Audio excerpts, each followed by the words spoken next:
Shop truck is about done.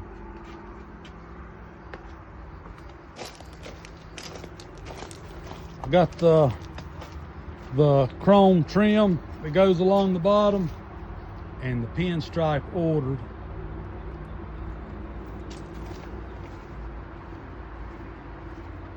Should be here next, yeah, probably next week.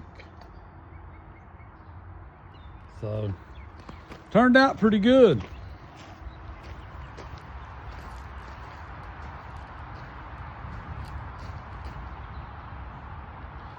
Rattle can, Rust-Oleum brown, Duplicolor tan, rubbed down in Penetrol. I like it.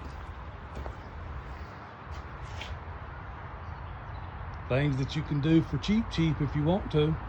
You ain't got to spend a ton of money to have fun with it.